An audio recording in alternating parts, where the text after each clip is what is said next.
All right, shed build part, I think we're up to 4. Day, God knows what on the build because we've been working constantly.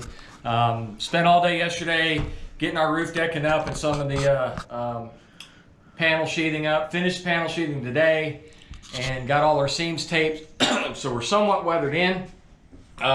We still have to do our gable end framing and sheathe that, both ends. But right now I'm kind of happy with where we're at. I just wanted to show some of the details and how we frame this. And I'll just start with, we built everything on 16-inch centers. And for the windows, we used, traditional king stud, jack stud, sill plate, jack stud, hand-built headers out of 2 2x4s and a 1/2-inch ply, so we end up with the right thickness. And then a cripple stud above and a cripple stud below. Now my lower jack studs and cripple studs are all cut at a 5-degree angle to shed water off the sill. Should any water come behind the window, even with all the caulking and tapes and glues and everything we're going to use, if anything does come behind the window, it'll shed out instead of coming in. We did that on all 3 windows. The door frame was done. Rough opening was to the king stud, and then we built traditional jack studs, header plate, cripples above.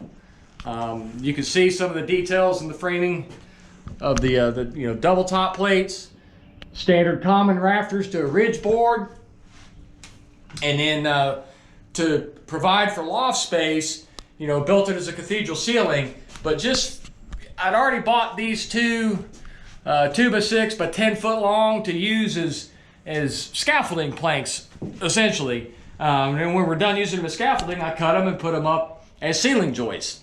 And that just helps keep the weight of the roof from ballooning the frame out. And we can step outside and you can see how the zip system goes on.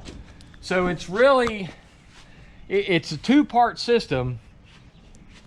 So our permeable, or non-permeable, I should say, water membrane is bonded to the OSB panel. And then you cover the joints with it's a pressure sensitive tape to seal everything up. And of course we use that on the roof as well. So the whole building is sheathed in right now except for the gable ends.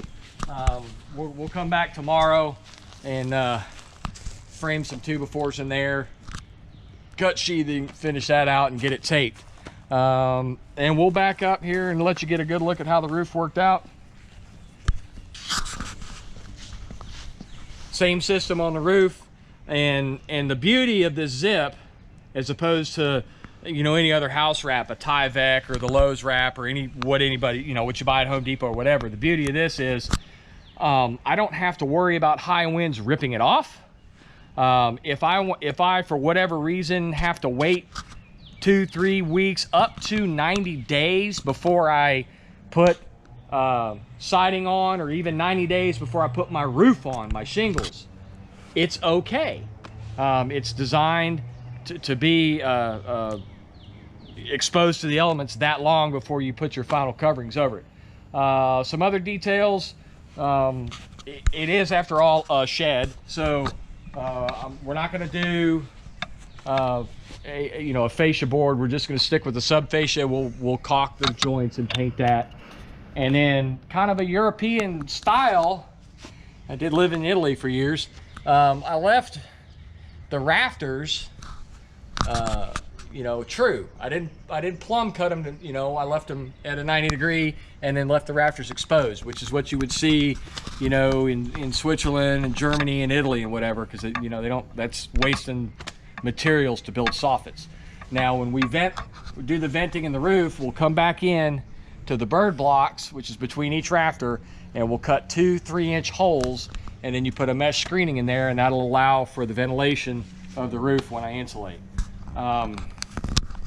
As far as the floor goes, I've toyed with various ideas for flooring. OSB sheathing subfloor isn't really robust enough for a work platform, so I've toyed with the idea of hardwood or whatever, but I think I'm just going to go with a standard BC grade sanded plywood. I'll borrow a neighbor's table saw. We'll cut it into 6-inch strips, and lay it like you would hardwood, and polyurethane it, and it'll look pretty nice, but it'll be robust enough and to handle the foot traffic and of tools and reloading bench and hobby bench and all that stuff in here. But I won't feel like I've spent a bazillion dollars doing this wonderfully nice hardwood floor, but it's just a shed. So but that's it for now. Like I said, tomorrow we're gonna we'll do our window flashings. I've got another wonderful zip product. It's basically a caulk, and it's kind of this membrane product, and you spread it on and you use basically a Bondo spatula and smooth it out and smooth it over, and that handles the windowsill, the pans, and then there's a stretch tape we use and some more of this tape, and then we'll set windows. But yeah, it was just a nice walk around the shed and let y'all take a quick look. Still probably need to come back and pressure roll some of this tape a little bit better. Yeah, we got started real early this morning to try and beat the heat, and I think we have. It's like 2 o'clock in the afternoon, and we're done for the day. So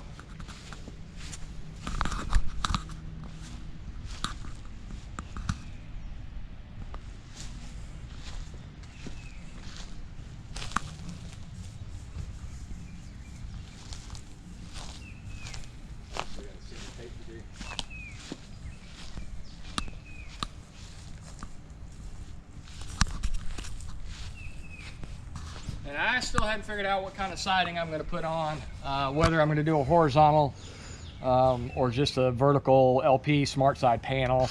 I don't know yet. I'll just kind of see how much work I want to do. So, but that's it for part 4, and weekend number 3. I guess this is the 3rd weekend that we've been working on this. So coming along nicely. And as you can see from the rain falling off my face, it's very humid here in South Carolina. So we're done. Y'all have a nice day.